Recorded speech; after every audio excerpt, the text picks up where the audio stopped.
देखो भाई, last class में हमने क्या डिस्कस करा था आप लोगों से? शायद स्प्रिंग फोर्स तो कंप्लीट हो गया था। इसके बाद लिफ्ट प्रॉब्लम करी थी, वेइंग मशीन प्रॉब्लम करी थी, है ना? और क्या करा था? सूडो फोर्स स्टार्ट कर दिया था। ठीक है, हाँ, तो स्प्रिंग वगैरह में सब हो गया था ना। तो आज इससे आगे की बात करेंगे। पहले आपके कुछ मैंने होमवर्क दिया था, इसको डिस्कस कर लेते हैं। The passenger is on the first floor and has the push the button for the fifth 15th floor. The elevator is beginning to move upward. क्या आपने इसका आंसर लिखा? मतलब सिचुएशन को थोड़ा सा समझेंगे कि एक बंदा है जो लिफ्ट के अंदर खड़ा है, और यहाँ पे बॉक्स लगा हुआ होता है भाई लिफ्ट के। तो उसने जैसे ही बटन को पुश किया, बटन को पुश करके कहाँ जाएगा वो? हम्म पहले नीचे जाएगा। क्यों भाई? ये कैसी लिफ्ट है पहले नीचे जाएगी? नहीं भाई, लिफ्ट का ये कॉन्सेप्ट थोड़ी होता है कि वो, हाँ, वो तो कॉल के ऊपर बात होती है, उसकी कॉल कहाँ की है। ठीक है, जिसने पहले कॉल दी, लिफ्ट का कॉन्सेप्ट ऐसा होता है कि अगर आप ग्राउंड फ्लोर पर हो, आपने कॉल दे दी, दे दी। अब लिफ्ट जो है सबसे टॉप फ्लोर पर है। अब इसके बीच में, लेकिन पहले आपने कॉल दे चुके हो ग्राउंड फ्लोर की, अब लिफ्ट जो है वो ग्राउंड फ्लोर तक जाएगी। बीच में क्या है, उसको 10 कॉल मिले, 10 जगह रुक जाएगी, लेकिन जाएगी कहाँ तक? ग्राउंड फ्लोर तक। ठीक है, लेकिन अगर आप फर्स्ट फ्लोर पे, आपके आपने कॉल दी है लिफ्ट को, तो फर्स्ट फ्लोर से आके और नीचे की कोई कॉल नहीं है, नीचे की कोई कॉल नहीं है, तो फिर लिफ्ट आपकी फर्स्ट फ्लोर से ही ऊपर चलेगी। ठीक है, तो अब आप ऐसा समझो कि जैसे ही आप लिफ्ट में आपने 15 फ्लोर का स्विच प्रेस किया है, तो लिफ्ट कैसे करेगी? ऊपर जाएगी एकदम से। और जब लिफ्ट ऊपर जाती है तो मतलब उसका एक्सेलरेशन किधर होगा? ऊपर की तरफ होगा। ठीक है ना, एक्सेलरेट होती हुई जाएगी। आपको फील भी होता है, जैसे लिफ्ट एकदम ऊपर चलेगी ना, फील होगा। लेकिन जब लिफ्ट बीच में होती है ना, तो फिर आपको कुछ फीलिंग नहीं होती, और आप लगता है हाँ भाई लिफ्ट में है। लेकिन एक तो जाते टाइम आपको हल्का सा फील होगा, और दूसरा जब रुक रही होगी ना, तब आपको थोड़ा सा फील हो जाता है हाँ भाई लिफ्ट अब रुकने वाली है। ठीक, तो उस दोनों कॉन्सेप्ट को समझ लेते हैं। जब वो अपवर्ड जा रही है, जैसे ही आपने स्टार्ट की है ऊपर जानी, तो उसका एक्सेलरेशन किधर होगा भाई? ऊपर होगा। ठीक, तो आप इस पर फिजिक्स लगा लीजिए भाई। आपने कहा भाई ये जो बंदा है, नीचे की तरफ mg लग रहा होगा, ऊपर की तरफ नॉर्मल लग रहा होगा। तो आप कह सकते हो क्योंकि ये अपवर्ड जा रही है, तो normal minus mg is equal to m into a. बस इतनी बात आप लिख दोगे इसमें। बात समझ में आ रही है? तो क्या आ जाएगा आंसर आपका? n is equal to M G plus A. Simple सी बात है। अगला केस इसका ये था कि जैसे ही वो 15th फ्लोर के करीब आई है, जैसे ही वो 15th फ्लोर के करीब आई है, तो उसका अपनी स्पीड हल्की करेगी नहीं करेगी? और स्पीड हल्की करते करते करते करते रुकेगी। तो इसका मतलब उसका एक्सेलरेशन किस डायरेक्शन में होगा? नीचे की डायरेक्शन में। बोलो भाई। अरे सिंपल सा सिचुएशन है, इसमें क्या इतना रॉकेट साइंस है? जब वो रुकने वाली है, तो उसका एक्सेलरेशन बेटा नीचे की तरफ होगा, लेकिन वेलोसिटी ऊपर होगी। जब ही तो रुकेगी जब एक्सेलरेशन और वेलोसिटी के साइन अपोजिट डायरेक्शन में होते हैं, तो आपकी बॉडी रिटार्ड करती है, मतलब अपनी स्पीड को स्लो करती है। और दोनों अगर एक ही डायरेक्शन में होंगे तो स्पीड अप करती है। तो अभी स्पीड अप करनी पड़ेगी, उसे स्पीड डाउन करनी पड़ेगी। स्पीड डाउन करनी पड़ेगी ना, तो एक्सेलरेशन उसे नीचे की डायरेक्शन में लगाना पड़ेगा, भले ही वो जा कहाँ रही है, अपवर्ड। तो इस केस में आप नीचे की तरफ नॉर्मल, सॉरी, नीचे की तरफ आपका mg आएगा, ऊपर की तरफ आपका नॉर्मल आएगा। तो यहां पर इक्वेशन कैसे बनाओगे आप? लिफ्ट ऊपर जा रही है, ध्यान रखना, एक्सेलरेशन नीचे है और लिफ्ट ऊपर जा रही है, तो आप मुझे बताइए इस केस में कैसी इक्वेशन बनाएंगे आप? Hmm N N minus M G बनाओगे या एम जी माइनस एन बनाओगे? एम जी माइनस एन, पक्की बात है? एन माइनस एम जी, क्यों? आप बताएं, तुम बताओ भाई। बड़ा फोर्स किधर होगा, ऊपर की नीचे? बड़ा फोर्स ऊपर की तरफ होगा। हाँ भाई आप बताओ, पीछे एम जी बड़ा होगा, क्यों? एक्सेलरेशन नीचे है। भाई एक्सेलरेशन की डायरेक्शन में ही नेट फोर्स होता है, भूल गए? नेट फोर्स की डायरेक्शन एक्सेलरेशन की डायरेक्शन तो होती है।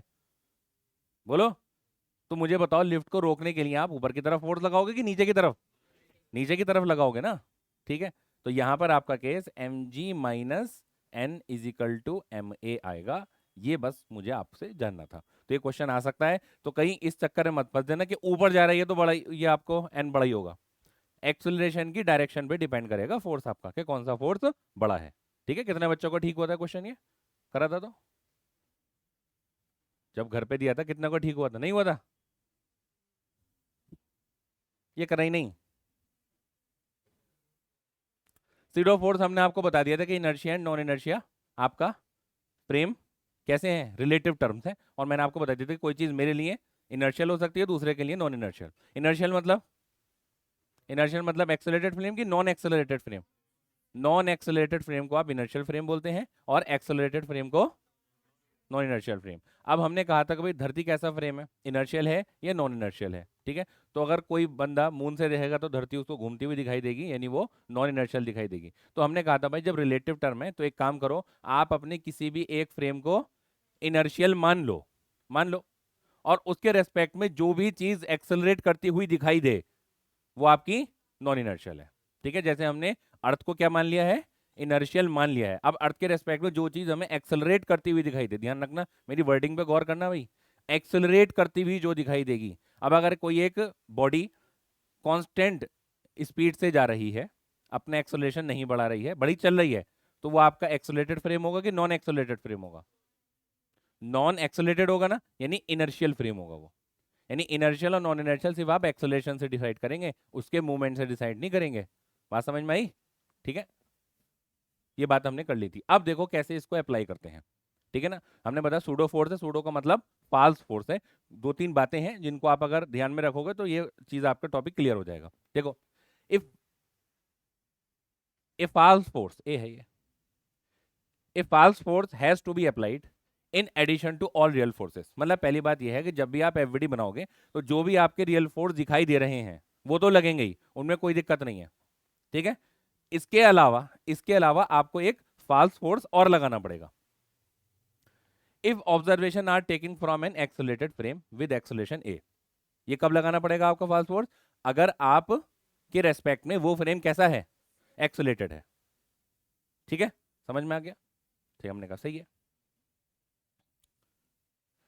Direction of pseudo force is opposite to the acceleration of observer. Direction of pseudo force, direction of pseudo force किसके अपोजिट होगी? ऑब्जर्वर के एक्सेलरेशन के अपोजिट होगी। ठीक है, अभी लगा के दिखाएंगे, अभी सारी बातें पढ़ लो आप। दूसरा, by application of pseudo force no real force will change. मतलब रियल फोर्स में कोई चेंजेस नहीं आएंगे, किसके अप्लाई करने से? सूडो फोर्स के अप्लाई करने से रियल फोर्स में कोई चेंज नहीं आएंगे, जैसे थे वैसे ही लगते रहेंगे।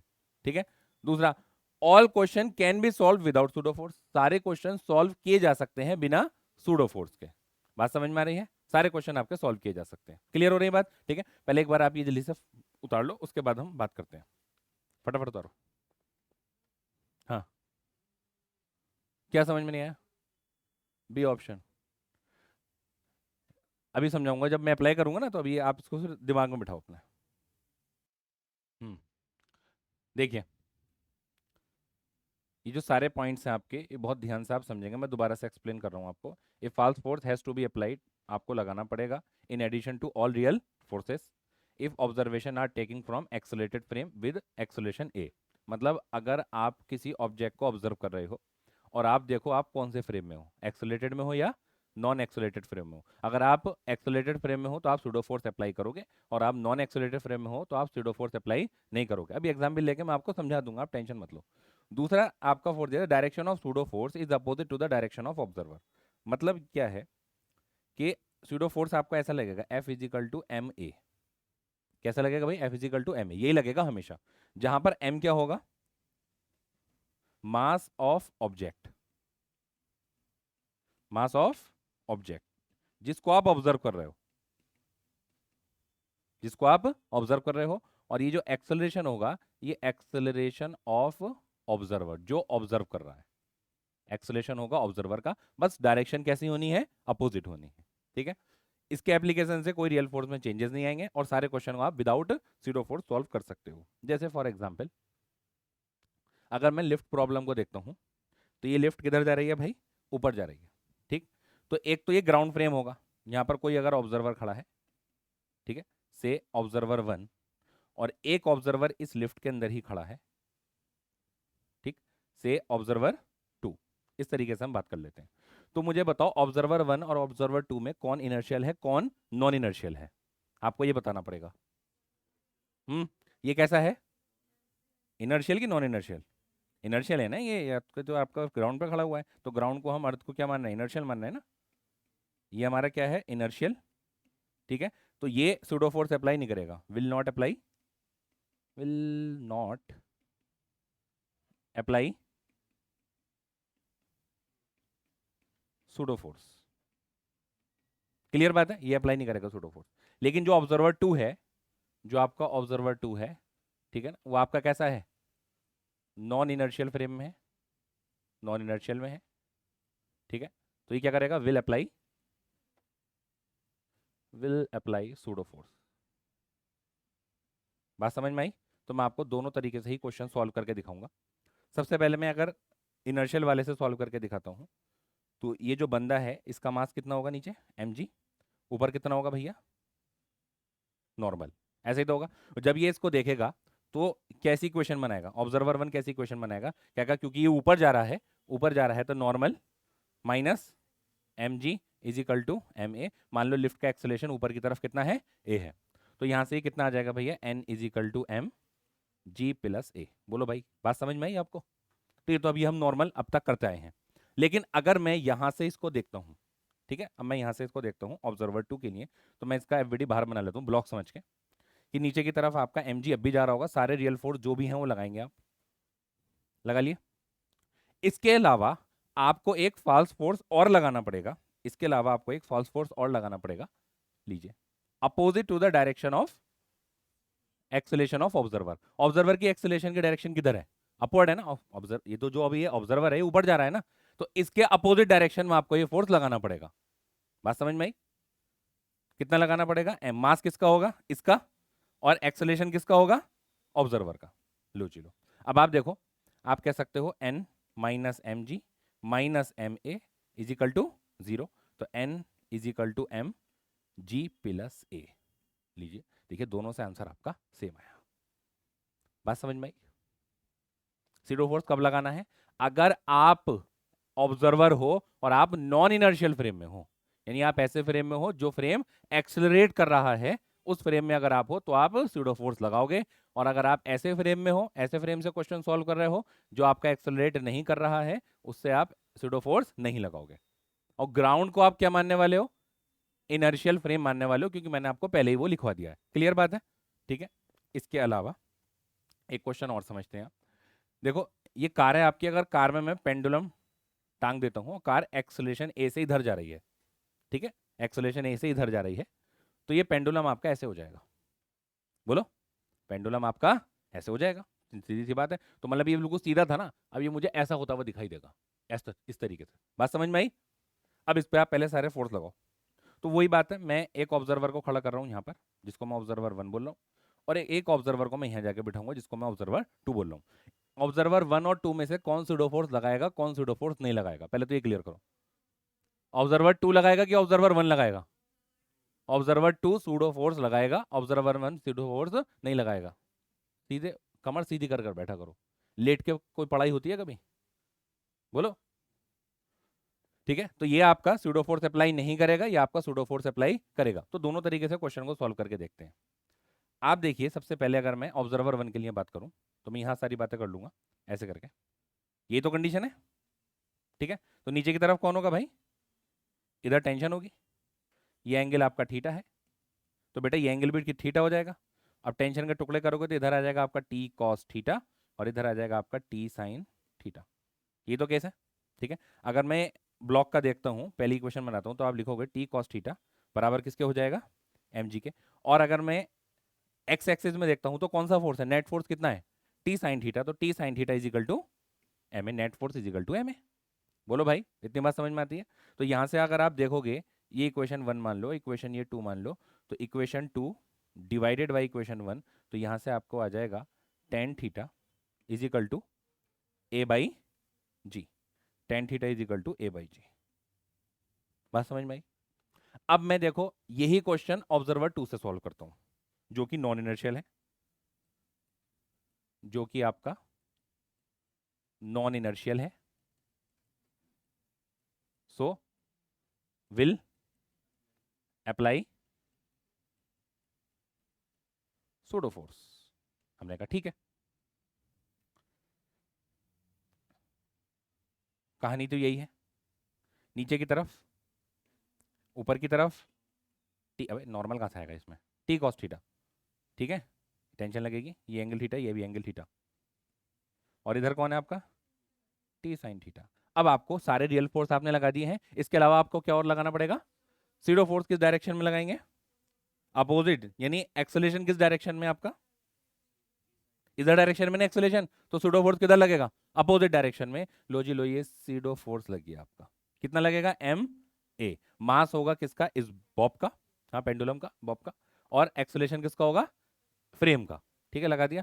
अब आप देखो ये बराबर इसके, यानी आप कह सकते हो टी साइन थीटा बराबर एम ए है, और टी कॉस थीटा बराबर किसके हैं, एम जी के हैं। तो अगर आप यहां से देखते हो इक्वेशन 1 और इक्वेशन 2 को, तो यहां से आप इन दोनों को जब डिवाइड करोगे तो tan theta is equal to A upon ji.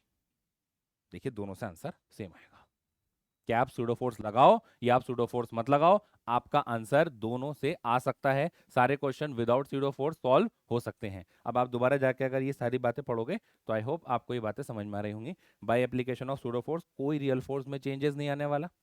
All question can be solve without pseudo force, सही बात है, ठीक है। Direction of pseudo force is opposite to the direction of, ये बात समझ में आ गई आप लोगों के। दूसरा, ए फाल्स फोर्स को हमें आपको लगाना पड़ेगा in addition of all real forces if observation are taking from accelerated frame with acceleration A. बात समझ में आ गई सूडो फोर्स की, ठीक है। पहले ये करो, इसके अलावा थोड़ा सा फिर आपका लेवल बढ़ाते हैं। पहले ये करिए आप। हाँ, आते हैं अभी आते हैं, मैंने कहा अभी लेवल बढ़ाएंगे। पहले इतना समझो, उसके बाद फिर हम इंक्लाइन वाले भी उठाते हैं।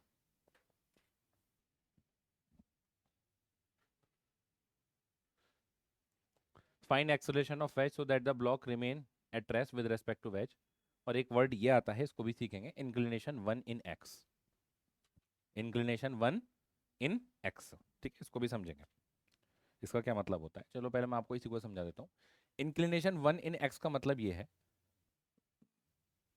कि जैसे आपका बेटा ग्राउंड है, ठीक है, तो एक्स चलने पर 1 मीटर का इंक्लिनेशन आया है।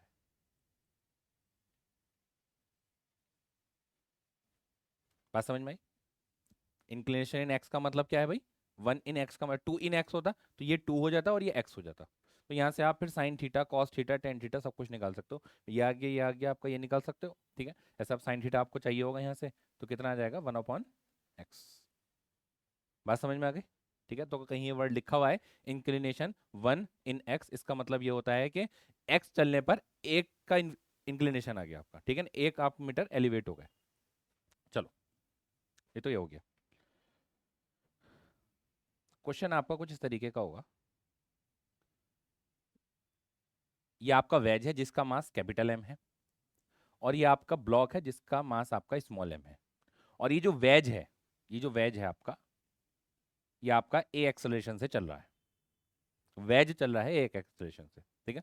तो मुझे कितना एक्सेलरेशन इस वेज को देना पड़ेगा कि ब्लॉक हमारा रेस्ट पर रहे, मुझे पहले ये बताओ। अच्छा एक बात तो ये है, दूसरा अगर मैं उससे ज्यादा एक्सेलरेशन दूंगा, भाई एक तो कंडीशन ये आ गई ना कि मैं इसको कितना एक्सेलरेशन दूं कि ये रेस्ट पर रहे, एक कंडीशन। दूसरी कंडीशन ये है कि अगर मैं ए से ज्यादा एक्सेलरेशन देता हूं तो ब्लॉक कहां जाएगा, और अगर ए से कम एक्सेलरेशन देता हूं तो ब्लॉक कहां जाएगा। और ये चीज आपने रियल लाइफ में कहां देखी है, ये आप मुझे सारी बातें बताएंगे।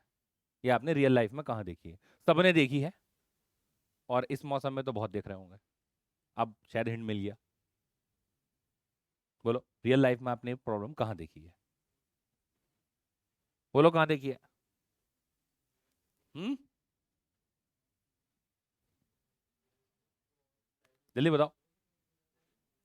अभी तक जितने भी हम क्वेश्चन कर रहे थे हमारा वेज रेस्ट पे था, ब्लॉक ही है तो रेस्ट पे था, या ऊपर नीचे हो रहा था। अब की बार अपना वेज ही चल रहा है और इतनी एक्सेलेरेशन से चलाना है कि आपका ब्लॉक कैसा रहना चाहिए, रेस्ट पे रहना चाहिए, ठीक है। देखो कंडीशन ऐसे होगी, देखो ये, अगर मैं भी इसे ऐसे करके छोड़ूंगा तो गिरेगी, लेकिन अगर मैं बात समझ में आ रही है? इस एक्सेलेरेशन की बात चल रही है। समझ में आ गई नहीं आ गई? ठीक है, मतलब अगर मैं इसको एक प्रॉपर एक्सेलेरेशन दूंगा तो ये आराम से मेरे यहाँ पर रखी रहेगी। ठीक है। अच्छा, पतंग तो सबने उड़ाई होगी, याद है? पतंग को यहाँ रखो और भागे चले जाओ, पतंग चिपक जाती है यहाँ से। वही वही कंडीशन है, एक बात तो। ठीक है। अच्छा, कार में सभी बैठे हैं। कार में जब बारिश पड़ती है, बारिश पड़ती है तो आपने देखा जो उसकी स्क्रीन है, आगे वाला जो शीशा है, जो, हाँ ठीक है, विंडशील्ड जिसे बोलते हैं, तो उसमें जो ड्रॉप्स होती हैं, वाटर ड्रॉप्स, वो किस डायरेक्शन में मूव करती हैं? ऊपर की तरफ। लेकिन अगर गाड़ी खड़ी होती है तो कहाँ मूव करती है? नीचे की तरफ। बात समझ में आ रही है? सारी कंडीशन समझ रहे हो? ये आपका कार का आ गया। अगर एक्सेलरेशन ए से ज्यादा हुआ तो ये ब्लॉक कहाँ जाएगा? ऊपर ऊपर। और अगर ए से कम हुआ तो ये नीचे आएगा। और मुझे लेकिन अब एक पहले तो ये निकालना है कि मैं कितना दूं कि ना ये ऊपर जाए ना ये नीचे जाए। प्रॉब्लम समझ में आ गई ना सबको? ठीक है, आइए देखते हैं। तो ये प्रॉब्लम आप बेस्ट सॉल्यूशन इसका सूडो फोर्स देता है। ठीक है, सूडो फोर्स आपका बेस्ट सॉल्यूशन देगा। आप एक काम करो, आप यहां आकर बैठ जाओ, आराम से बैठ जाओ। ठीक है, मतलब आप एक ऐसे ऑब्जर्वर हो जो कि एक्सेलरेटेड फ्रेम में हो, यानी आप सूडो फोर्स अप्लाई करोगे। बात समझ में आ गई? अब आपने देखा आपके रेस्पेक्ट में ब्लॉक कैसा रहना चाहिए? रेस्ट में रहना चाहिए आपके रेस्पेक्ट में। सोचो अगर मैं ग्राउंड पर खड़ा होता तो ब्लॉक मेरे रेस्पेक्ट में चल रहा होता। ठीक है, तो एक तो मैं उसके लिए भी चीज़ों को देखता, फिर वेज को भी डील करता, तो प्रॉब्लम बहुत ज़्यादा कॉम्प्लेक्स बन जाती। अब मैंने एक चीज़ तो फिक्स कर दी कि ब्लॉक मेरे रेस्पेक्ट में रेस्ट पर आ गया, अब बस वेज ही चल रहा है। क्लियर हो गई बात? ठीक। तो अब मैंने इस पर फोर्स लगाने चालू करे, देखिए कैसे कैसे फोर्स लगाए। मैं हाइट कर रहा हूँ, देखो इधर देखो, देखिए इधर देखिए, ये आपका एम हो गया। ठीक है, ये आपका क्या आएगा? M g. ठीक है, ये आपका क्या आएगा? नॉर्मल। सही है। उसके बाद आपका लगना है एक सूडो फोर्स, जो कि एम ए हो जाएगा। अब एक काम करो, आप एन के टुकड़े कर लो। ये एंगल थीटा होगा, अगर ये थीटा हुआ तो ये हो जाएगा एन कॉस थीटा, और ये हो जाएगा भैया आपका एन साइन थीटा। हमने कहा ठीक बात। ये बराबर इसके और ये बराबर इसके, मतलब आप कह सकते हो कि एन साइन थीटा, क्योंकि रेस्ट पर है ना, ये फोर्स बराबर इस फोर्स को किसके बराबर होगा? एम ए के बराबर होगा। और एन कॉस थीटा किसके बराबर होगा? एम जी के बराबर हो रहा है। अगर आप देखोगे तो इन दोनों को ऊपर नीचे रख के tan theta is equal to A upon G, ये A is equal to G tan theta. ये आपका आंसर आएगा, जी टेन थीटा। ठीक है, अभी आप लोगों से कोई एम जी इधर लगा रहा है, कोई इधर लगा रहा है, कोई उधर लगा रहा है, पता नहीं क्या क्या कर रहे हो भैया एम जी के साथ।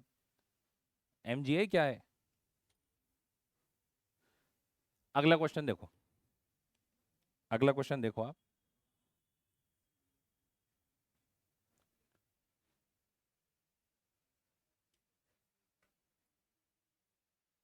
बहुत ही गंदा बना है।